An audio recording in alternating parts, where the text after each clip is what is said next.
사랑하는 성도 여러분, 오늘 이 본문은 너무 유명한 내용, 사마리아 여인, 사마리아 방문에 관계된 것입니다. 아마 여러분이 수없이 들어서 제 설교가 이미 파악이 되고 결론이 나온 분도 계실 것입니다. 그러나 한번 이 본문의 말씀을 통해서 다시 한번 하나님의 은혜를 받기를 원합니다. 여러분, 이 휴가철에 우리가 시골에 또 주변에 지인이라든지 부모님을 방문할 수도 있고 또 관광지를 방문할 수도 있고, 그게 우리에게 큰 기쁨이 됩니다.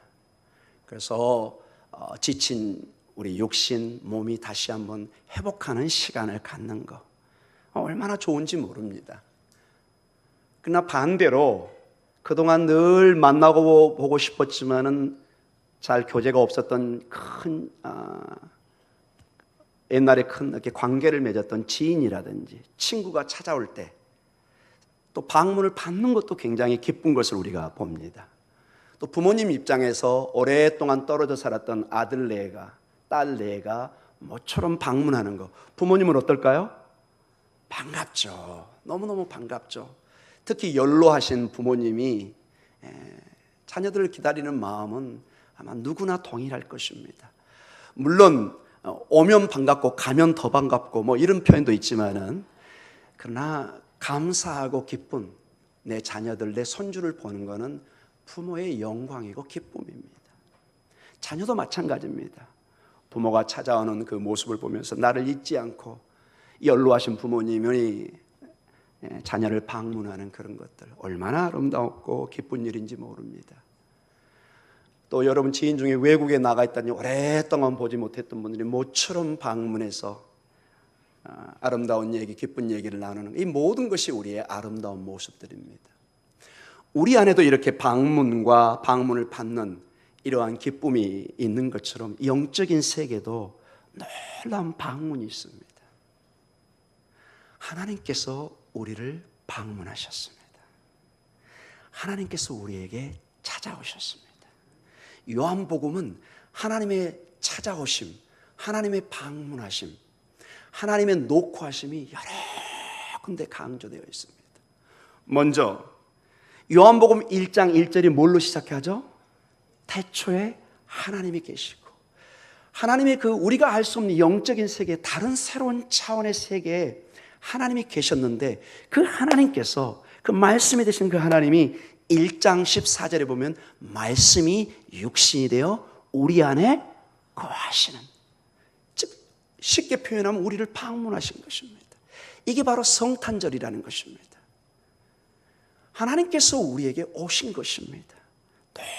놀라운 영광과 평화가 우리에게 오는 놀라운 전무후무한 영적인 세계의 역사가 이루어지고 있는 것을 보게 됩니다. 자, 그렇게 하늘에서 땅으로 방문하십니다. 우리를 찾아오십니다. 근데 오늘 본문의 4장 3절에 보면은, 우리 다시 한번 읽어볼까요? 4장 3절, 유대를 떠나서 다시 갈릴리로 가실세. 예수님께서 이제 유대, 즉 예루살렘에만 머무는 것이 아니라 갈릴리로 갔다가 다시 예루살렘에 올라왔다가 이렇게 왕복하면서, 이게 다시란 말은 옛날에 한번 이게 방문했던 것을 의미하고 있죠. 이렇게 오고 가면서 방문하는 모습이 보입니다. 이미 우리는 요한복음 1장 43절에 예수님께서 예루살렘에서 갈릴리로 가셨다, 이런 본문이 나오고, 4장 3절에도 이제 갈릴리로 향해서 가고 계시는 모습을 보여주고 있습니다. 예수님의 사역의 두 큰 지역이 중심 사역의 역할을 하는 것을 보게 됩니다. 예루살렘에 오셔서, 주로 예루살렘에 오실 때는 유월절 명절을 지키기 위해서 예루살렘에 올라오셨던 것을 보게 됩니다. 갈릴리로 가시는 것은 주로 거기서 쉼을 얻고 또 사역의 새로움의 계기를 만들고, 또 주로 안전을 위해서, 예루살렘은 너무 정치적으로 예수님과 부딪히면서 안전에 때로는 문제가 있어서 예루살렘을 떠나서 갈릴리의 사역을 하는 모습을 보게 됩니다. 자, 이러한 전체 내용 속에 우리가 이 요한복음에 이미 봤던 본문을 통해서 조금 더 구체적으로 보도록 하겠습니다. 이 지역적인 면조를 보면은 요한복음 2장에 13절과 22절에 6월절에 예수님이 예루살렘에 방문해서 그 유명한 성전 청결 사건을 일으킵니다. 그 당시에 유대 지배계층과 종교 지도자들과 큰 대결과 도전과 갈등과 대면하는 모습이 나옵니다. 니고데모와의 대화의 모습이 나옵니다. 예루살렘은 거룩한 곳이고 중요한 만남이지만 거기에는 긴장이 있고 굉장한 위험이 도사리고 있는 것도 보게 됩니다. 반대로 갈릴리는 조금 더 주님이 편하게 사역을 하는, 거기도 물론 부딪힘이 있지만은 마치 우리가 한 잔치를 봅니다. 가나 혼인 잔치를 통해서 기적이 베풀어지는, 물이 포도주로 변하는, 주께서 놀라운 기적을 행하는 그러한 역사가 지금까지 우리가 보았던 본문 속에 우리가 알 수 있습니다. 하나님의 새로운 변화의 역사, 기적의 역사, 생명의 역사가 갈릴리에서 이루어지는 것을 보게 됩니다. 자, 이러한 예루살렘, 갈릴리 그 속에서 오늘 4장 4절이 우리에게 다가오고 있습니다. 4장 4절을 다시 한번 읽어보도록 하겠습니다. 사마리아를 통과하여야 하겠는지라. 자, 이 본문만 보면은 생뚱맞습니다. 이래서 4장 3절을 다시 연결해서 봐야 됩니다. 4장 3절과 4절을 같이 읽도록 하겠습니다. 유대를 떠나사 다시 갈릴리로 가실새 사마리아를 통과하여야 하겠는지라. 자, 예수님의 계획 속에 이제 예루살렘의 사역을 잠시 중단하고 갈릴리로 가셔야 됩니다. 근데 어디를 통과해서 가겠다는 거죠? 사마리아를 통과해서 가겠다. 이게 굉장히 우리 입장에서는 평범하게 보입니다. 그러나 그 당시 2000년 전의 지리적인 상황, 정치적인 상황, 종교적인 상황, 그 사마리아 사람들과 유대인의 관계를 생각하면 이거는 엄청난 파격적인, 누구도 예상하지 않았던 그러한 길을 선택한 것입니다. 여러분이 언뜻 이게 이해가 안 된다면 지금은 많이 좋아졌죠, 남북의 관계가. 그러나 여러분, 수십 년 전에 내가 중국을, 러시아를, 저 시베리아를, 북한을 통해서, 판문점을 통해서 나는 꼭 가야 되겠다, 우리는 어떻게 생각할까요? 약간 정신이 이상이 있는, 불가능하잖아요. 여러분, 국가에서 허락을 안 해줍니다. 여러분, 사마리아 지역이 조금 더 와닿습니까? 북한으로 통해서 중국을 갈 수 없고 러시아를 갈 수 없는 것처럼 우리는 서해안을 통해서, 동해안을 통해서 비껴서 우회적으로 가야 되는, 훨씬 중국을 갈 때 북한을 통한다면 우리가 편할 수 있을 텐데 좀 더 빨리 갈 수도 있을 거고, 분명히 육로로 갈 수 있는 길이 있는데 우리가 가지를 못합니다. 어떤 특수한 정치적인, 군사적인 상황 때문에 그렇습니다. 이 당시에 여러분, 유대인들이 예루살렘에서 갈릴리로 가기 위해서는 절대로 사마리아 길을 택하지를 않습니다. 그들은 동쪽을 향해서 여리고를 통해서 약 한 30km 내지 36km로 오른 동쪽으로 내려가서 유대 광야를 지나서 여리고까지 내려간 다음에 여리고에서 요단강을 통해서 이렇게 북쪽으로 올라가는 것입니다. 이 길이 약 한 일주일 정도 넉넉 잡아서 걸립니다.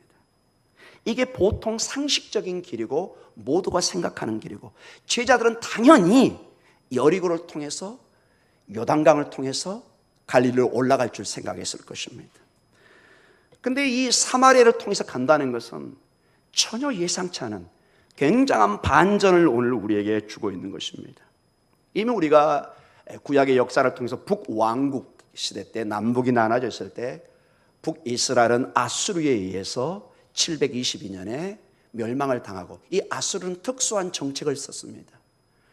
상당수의 많은 북쪽의 이스라엘 사람들을 잡아가고 저쪽의 이방 사람들을 반대로 북이스라엘에 옮겨놔서 사람을 섞어버렸습니다. 이건 단순히 사람이 섞이는 정도가 아니라 이제 종교가 섞이는 것입니다.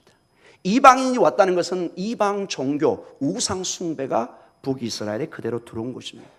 그 이후로 남유다 쪽에서는 북이스라엘의 사람들을 사마리아 사람, 어떤 정상적인 유대 종교의 어떤 유일신 사상을 저버린, 그래서 그 이후로 상당한 종교적인 거리가 끝나고 갈등과 반목과 그 다음에 예수님 당시에는 거의 서로 상종을 하지 않는 그러한 상황 속에 있는데, 오늘 이 본문이 근데 놀랍습니다.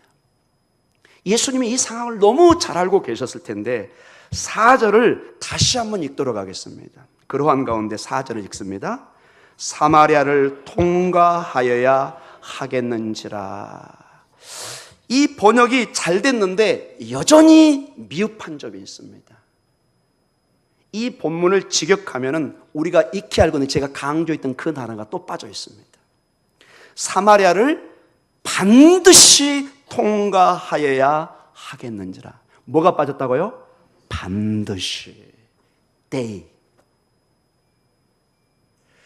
여러분, 어떤 사람이 여러분의 자녀가 어머니, 아버지, A라는 길이 있는데 저는 B라는 길로 반드시 가야 됩니다.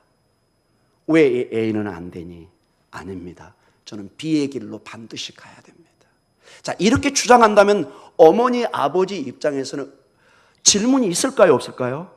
왜 그 길로 가니? 그 길은 위험하고 안전에 문제가 있고 분명한 갈등이 일어날 수 있고, 모든 사람이 유대인들이 가지 않는다는 것은 그만한 이유가 있었던 거잖아요. 수백 년의 역사에. 근데 굳이 예수님이 가는데 이 단어에 반드시 가야 된다. 예수님이 이 길을 반드시 간다는 것은 우리가 신학적으로 유추해 보면은 예수님은 항상 이렇게 합니다. 아버지께서 일하시기 때문에 나도 일하고, 난 아버지의 뜻을 따라서 산다. 그 얘기는 지금 사마리아를 반드시 통해서 갈릴리를 가겠다는 것은 사마리아로 가는 것이 누구의 뜻이라는 거죠? 하나님 아버지의 뜻이라는 것입니다. 인간적으로 우리의 상식으로, 유대인의 상식으로는 이 길을 가면 안 됩니다. 욕먹습니다. 의미가 없고 갈등, 싸움만 일으킬 수 있습니다. 여러분, 유대인들이 사마리아인들을 환영하지 않는다는 것은 반대로 사마리아 사람들이 누구를 환영하지 않는 거예요? 유대인을 환영하지 않는 거예요. 서로 쌍방간에 이거는 관계입니다. 여러분. 내가 일방적으로 저 사람을 지배할 수 있는 것이 아니라 상대방도 나를 적대시하는 거예요. 위험합니다, 여러분. 그러나 여기에 반드시 그냥이 아니라, 선택이 아니라 선택의 여지가 없는, 반드시 이 길을 가야 된다. 여기는 아버지 하나님의 어떤 특별한 뜻이, 부르심이 있다는 것을 명시해 주고 있습니다. 그래서 여러분, 하나님이 어떤 길을 반드시 가게 한다. 우리에게 뭔가 이유와 기대를 하게 됩니다. 왜 뜬금없이 전혀 같지 않는, 평상시 가지 않는 그 길을 가게 할까? 무슨 일이 있을까? 좋은 일이든 나쁜 일이든 뭔가 기대하게 하는, 하나님께서 하시는 일에 무언가 뜻이 있으시겠지. 뭔가 부르심이 있겠지. 오늘 그 부르심, 그 뜻을 발견해서 여러분을 향한 하나님의 부르심, 반드시 여러분을 통해서 하고자 하는 그 일을 발견하는 그러한 은혜의 시간이 있기를 간절히 기도합니다. 여러분, 이 본문의 내용을 제가 이제 쭉 설명해 가겠지만 이게 2000년 전에 사마리아 지역에서만 일어난 일이 아닙니다. 하나님은 오늘도 반드시 우리를 찾아오실 것입니다. 반드시 하나님의 계획 속에 내가 있다는 것을 잊어서는 안 됩니다. 자, 계속해서 본문은 이렇게 5절로 연결되고 있습니다. 같이 읽겠습니다. 5절입니다. 사마리아에 있는 수가라는 동네에 이르시니 야곱이 그 아들 요셉에게 준 땅이 가깝고. 자, 지역이 점점점 구체화됩니다. 예루살렘, 갈릴리, 그 중간에 사마리아. 이제 사마리아에서 어디로 연결되죠? 어떤 단어가 나오죠? 수가라는 동네가 나옵니다. 우리 번역에는 동네로 번역되는데 헬라어 원문을 살리면 여러분 이걸 도시, 성으로 번역하시는 게 좋습니다. 이게 폴리스라는 거죠. 지금의 우리 2000년 수준을 보면 이건 뭐 작은 동네 정도 수준이 되지만 예수님 당시에는 이 수가가 결코 작은 조그만 동네가 아니었어요. 큰 성이었던 것을 그 당시 수준으로 분명히 알 수가 있습니다. 자, 여기까지 보면은 왜 사마리아로, 수가성으로 예수님이 가야 되지? 이해가 잘 안 됩니다. 아직 힌트를 얻을 수가 없어요. 도대체 이해가 안 된다. 왜 일부러 가서 이렇게 갈등을 조성하고 문제를 일으키고, 이유가 도대체 뭔가? 희망이 보이지 않는 이 사마리아 지역의 유대인 입장에서, 근데 여러분, 사마리아에 있는 수가라는 동네, 이 도시를 얘기하면서 이 5절은 중요한 어떤 설명을 덧붙입니다. 뭐라고 이 동네를 설명하죠? 중요한 얘기입니다, 여러분. 혹시 오늘 처음 오신 분들은 제 설교는 본문을 안 보시면 이해 못 하십니다, 여러분.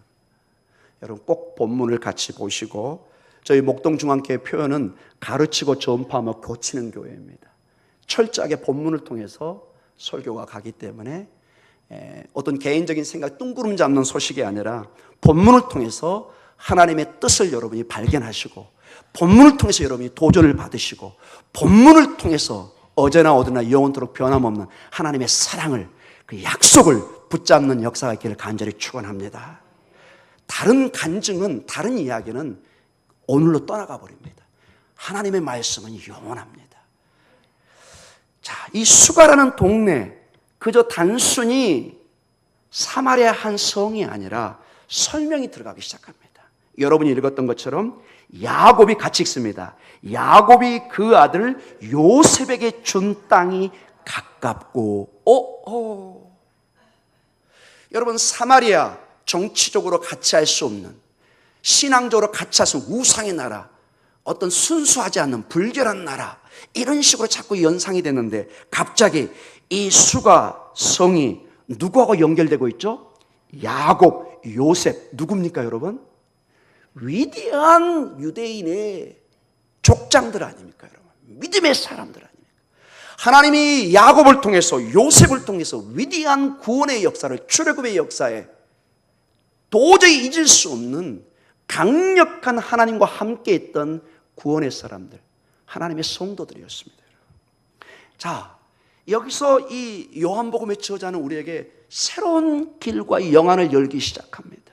사마리아 부정적인 내용이 가득 찼던, 희망이 보이지 않는 그곳에 사마리아에 하나님의 역사가, 구원의 역사가 있었던 것을 오늘 본문을 통해서 여실히 보여줍니다. 이 사마리아는 버려진 곳이 아니라, 하나님이 외면한 곳이 아니라, 야곱이, 요셉이 활동했던 하나님의 역사가 있었던 장소라는 것입니다. 여러분, 그게 보이시나요, 여러분? 이 사마리아는 단순히 유대인과 사마리아인의 갈등의 장소 이전에 하나님과 그의 백성들의 구원의 역사가 깊이 내재되어 있는, 하나님과 그의 백성이 긴밀히 연결되어 있는 장소라는 것입니다.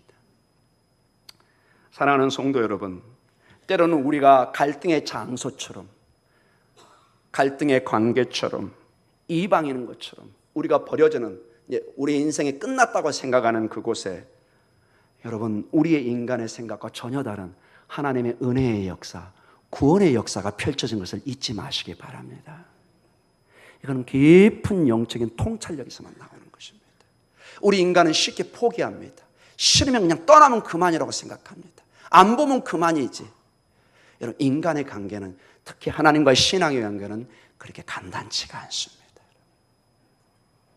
사랑하는 성도 여러분, 이 사마리아 이 지역에 하나님의 놀라운 구원의 역사가 있고, 이곳에 지금 예수님께서 그 구원의 역사를 이루셨던 그분이, 수백 년 전의 역사를 했던, 수천 년의 그 역사의 그 하나님께서 이제 오늘 다시 방문해서 이 구원의 역사를, 이 구원의 은혜를 베풀기를 원하고 계시는 것입니다.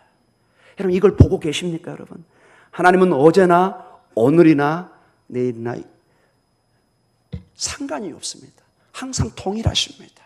수천 년 전에 역사했던 그 하나님은 오늘 동일하게 구원의 역사를 하실 수 있는 능력이 있는 줄 믿습니다. 여러분의 삶 속에 혹시 사마리아와 같은, 지금 사마리아는 지금 우리식으로 가면은 비가 오지 않아 가지고 쩍쩍 갈라지는 논밭과 같습니다. 희망이 보이지 않아요. 모든 게 막 죽어가는 것처럼 보여요. 그러나 그곳에 하나님이 생명을, 역사를 하시겠다는 것입니다. 그래서 여러분, 단순히 사마리아는 사마리아 사람들, 버림받은 사람들이 사는 곳이 아니라 하나님의 역사에 있던, 구원의 역사가 있었던 하나님의 생명의 장소라는 것을 다시 부각시키고 있습니다. 사랑하는 성도 여러분, 하나님이 포기하기 전에는 여러분의 인생의 사전에 단어에 포기란 단어를 써서는 안 됩니다. 우리는 그럴 자격도 없고 우리는 능력도 없습니다. 오직 하나님만이 나의 주인이시고 하나님이 하시면 하시는 것입니다. 아멘. 이런 눈으로 다시 사마리아를 보면 이제 수가성이 사마리아가 달리 보이기 시작합니다. 어떤 문제가 있습니다. 문제만을 보면 문제입니다. 어려움만 보면 어려움입니다. 유명한 일화가 있죠. 여기 물이 지금 제가 좀 마셔서 반절이 있습니다. 어떻게 제가 볼 수 있을까요? 와, 물이 반절밖에 없네.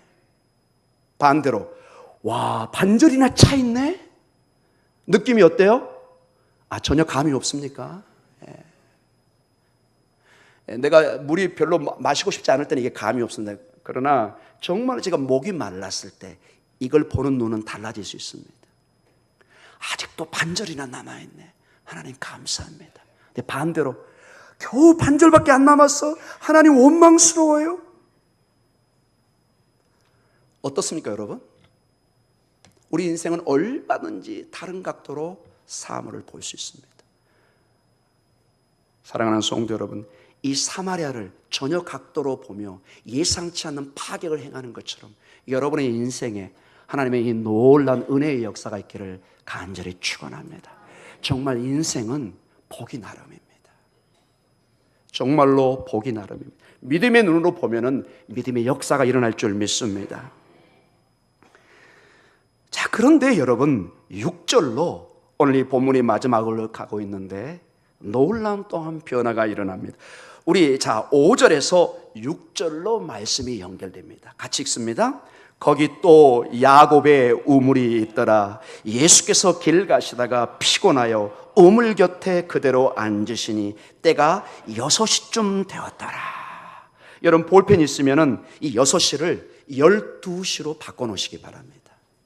유대인에게 지금 6시라는 것은 우리식으로 정오를 의미합니다. 12시. 여러분 저는 이 본문을 준비하다가 오늘 너무 이게 서로 맞는다. 여러분 이 뜨거운 날씨에 12시에 여러분 누가 한 1시간 걸어서 갈 거리에 약속을 하면 여러분 어떻게 할까요? 너 미쳤구나. 너 지금 폭염이 이렇게 한 달 가까이 지속되는 걸 모르고 있니? 너 어디 알래스카에서 왔니? 이런 의미가 될 수 있습니다. 여러분 절대로 여러분 12시에 어디 강야 같은 데 가가지고 만나자고 약속할 수 없습니다. 이 기후, 지금 이 상황을 아는 사람은 절대로 그런 약속하지 않습니다. 근데 이 사건이 12시쯤에 정오에 일어나고 있습니다. 매우 상황이 아주 열악합니다. 마치 사마리아 상황과 같습니다. 여러분 이제 곧 사마리아 여인이 나오죠. 여러분 다음 주부터 이렇게 이제 그 여인이 나옵니다. 여러분 사마리아의 여인 누구도 환영하지 않는, 누구도 환영하지 않고 친구로 삼아주지 않고 부끄러움을 느끼기 때문에 이 12시에 뭘 기르러 와요? 물을 기르러 옵니다. 여러분 이걸 그냥 스쳐서 보면 안 됩니다. 그 당시에 유대인의 사마리아인의 우리의 영적 상황이 바로 사마리아 여인과 같은 것입니다. 하나님과 관계가 끊어져 있고 누구도 환영하지 않고 영적으로는 쩍쩍 벌어지는 논밭과 같습니다. 죽어가는 영혼, 희망이 없는 영혼, 소망이 없는 영혼, 물을 기르지만 계속해서 물을 길러야 되는 그 수고로움을 계속 반복해야 되는 우리 인간의 모습을 적나라하게 보여주고 있는 것입니다. 자, 오늘 본문에 다시 충실하게 돌아와서 수가성에 무엇으로 다시 이 장소가 옮겨지고 있나요? 오늘 6절에 야곱의 우물입니다, 여러분. 야곱의 우물. 자, 이 우물 성경 구약을 통해서 보면 놀라운 하나님의 만남의 장소입니다. 여러분의 기억을 제가 한번 다시 생각나게 해드리겠습니다. 하나님은 구약의 우물을 통해서 놀라운 만남과 역사가 전환되는 하나님의 구원의 역사를 펼치셨습니다. 먼저 창세기 24장 1절과 27절에 보면은 아브라함이 이런 일을 베풉니다. 아브라함이 정말로 기도 중에 100세의 아들을 낳습니다. 이름이 누구죠? 이삭입니다. 이삭이 성장해서 이삭이 이제 뭐를 해야 돼요? 결혼을 해야 되죠. 결혼. 아브라함이 이 며느리를, 이삭의 아내를 고르는데 그 옆에 있는 이 가나안 지역은 우상이 충만하기 때문에 고르지 않고 저 그의 고향인 메소포타미아, 아브라함이 살던 그곳에 가서 종을 보내서 며느리를 만나서 데려오기를 원합니다. 그래서 아브라함의 종이 특명을 받고 저 메소포타미아를 가서 누구를 만나서 데려오죠? 우물가에서 리브가를 만나서 데려옵니다. 어디서 만나요? 우물가입니다. 참으로 신기하죠, 여러분? 우물가. 그 다음에 창세기 29장 1절과 12절에는 유명한 야곱이 나옵니다.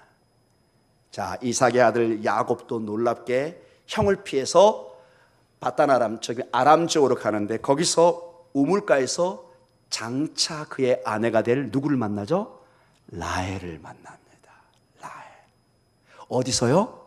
우물가에서. 참 특이하죠, 여러분? 그 다음에 또 우물가에서 아내를 만났던 유명한 사람이 있습니다. 출애굽기 2장, 그쯤이면 누굴까요? 모세입니다. 모세가 애굽에서 쫓겨나서 미디안 광야로 갈 때 우물가에서 그의 아내 누구? 십보라를 만납니다. 어디에서요? 우물가에서.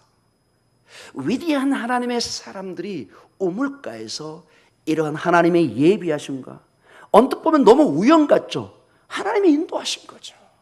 모든 자세한 설명은 다 성경에 적을 수가 없는데 그 과정에 모든 마음과 거기에 특별히 여러 우물이 있을 때 특별한 그 우물에 간 거 전부 다 하나님의 인도하심이죠.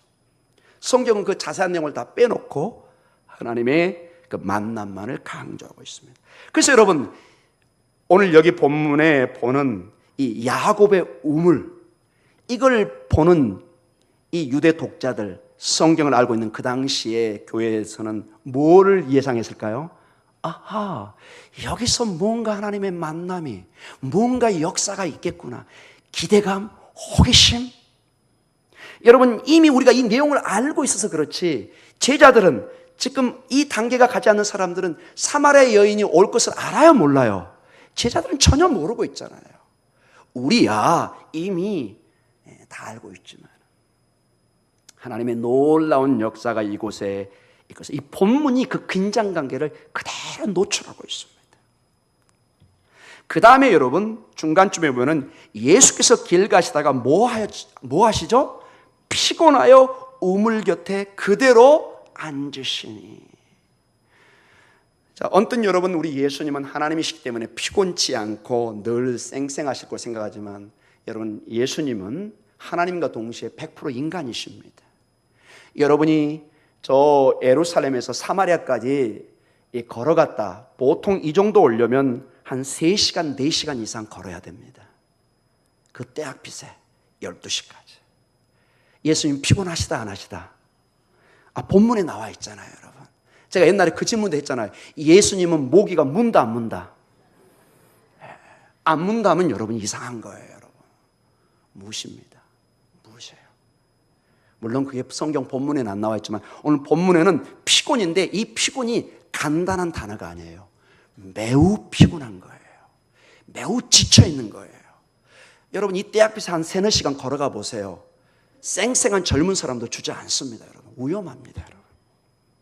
그래서 우물가에 그대로 앉아 계십니다. 12시입니다, 여러분. 여러 가지를 상징합니다. 누구도 왕래하는 시간이 아닙니다. 누구도 일하는 시간이 아닙니다. 이 시간에 유대의 배경은 한 3-4시간 다 쉬어야 됩니다. 왜? 너무 위험합니다. 이 시간에 여행을 하는 사람은 어리석은 사람입니다. 그런데 예수님은 이 시간에 뭐 하고 계시죠? 거기까지 걸어서 오셔서 일하고 계시는 모습을 봅니다. 저는 이 본문을 보면서 언뜻 이 생각이 났습니다. 겟세마네 동산에서 마지막 예수님이 기도하시는데 땀방울이 뭐가 되도록?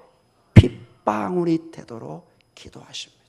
주님이 그렇게 기도할 필요가 없죠. 그러나 우리의 구원을 위해서 정말로 그 잔을 안 받고 싶은데 이 고난의 잔을 내 뜻대로 마옵시고 아버지 뜻대로 하옵소서. 이 기도가 고백이 되기 전까지는 몸부림치는, 밤을 새는, 피를 토하는 기도를 하신 것이죠.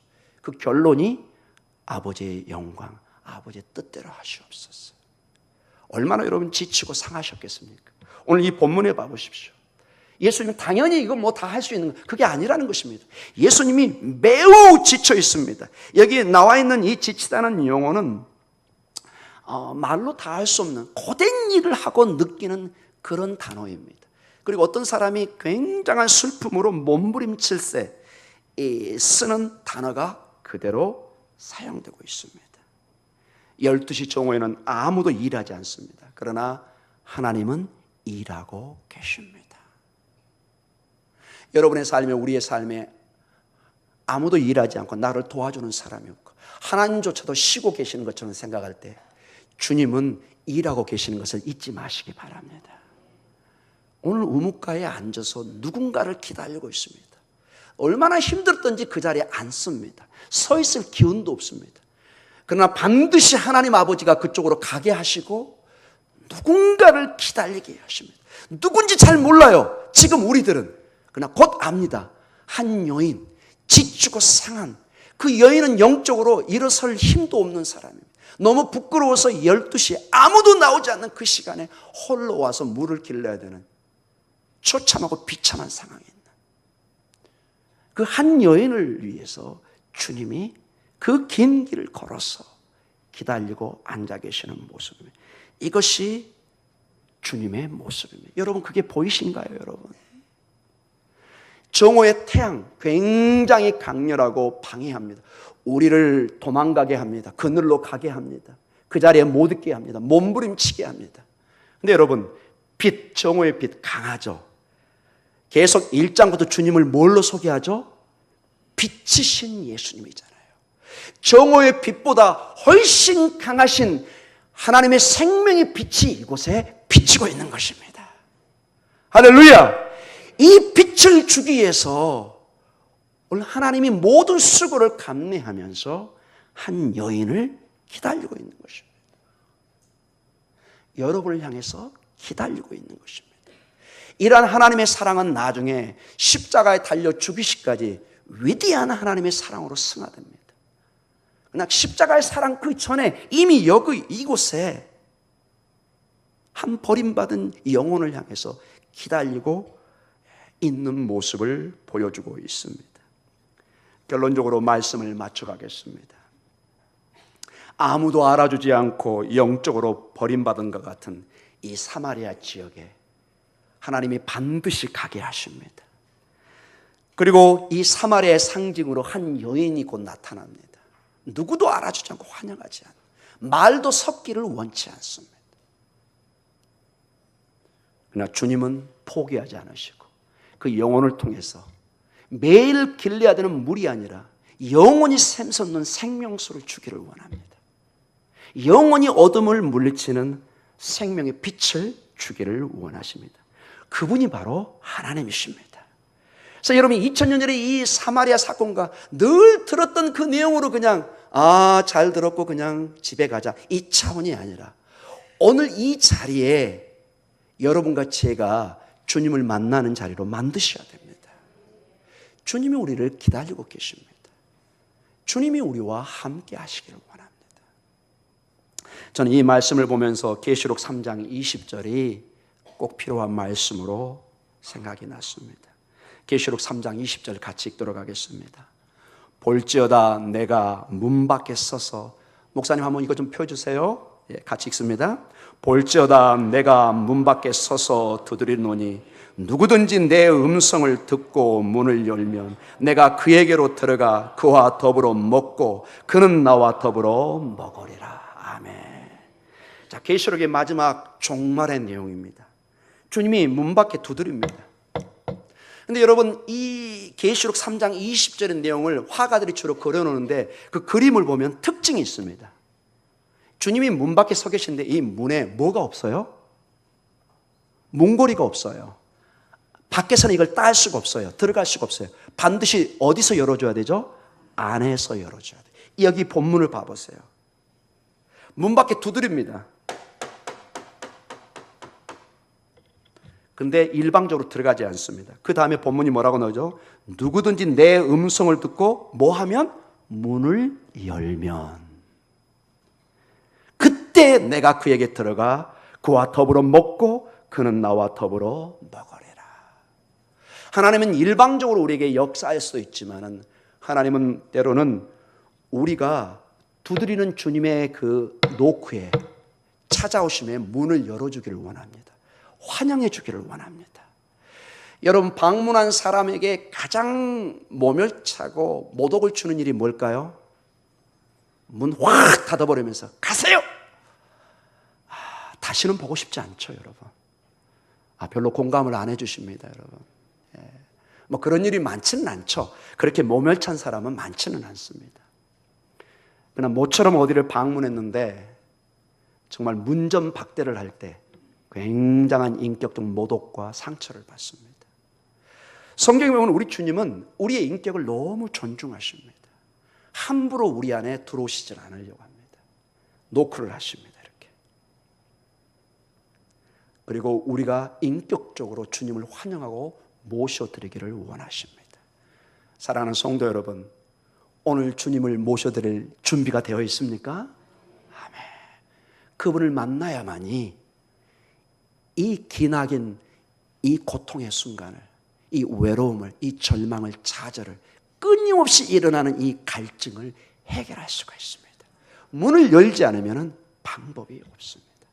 사랑하는 성도 여러분, 하나님의 초대에 여러분이 기꺼이 응하셔서 여기 보니까 먹고 더불어라는 단어가 있습니다. 더불어 먹고 그는 나와 더불어 먹고 마시는 놀라운 잔치의 모습으로 보여주고 있습니다. 상한 갈대를 꺾지 않으십니다. 꺼져가는 심지를 끄지 않습니다. 우리가 상한 갈대와 같고 꺼져가는 심지와 같다면 주님이 오늘 우리를 만지시고 싸매고 고치시기를 원하십니다. 주님의 은혜의 손길에 여러분의 인생을 한번 맡겨보시기 바랍니다. 그분은 항상 그리고 언제나 우리를 실망시키지 않으십니다. 이 놀라운 하나님의 은혜에 우리를 방문하시는 그 하나님의 문을 활짝 열고 환영하며 하나님의 잔치로 나아가는 축복된 여러분의 삶이 되시기를 주님의 이름으로 축원합니다. 기도하겠습니다.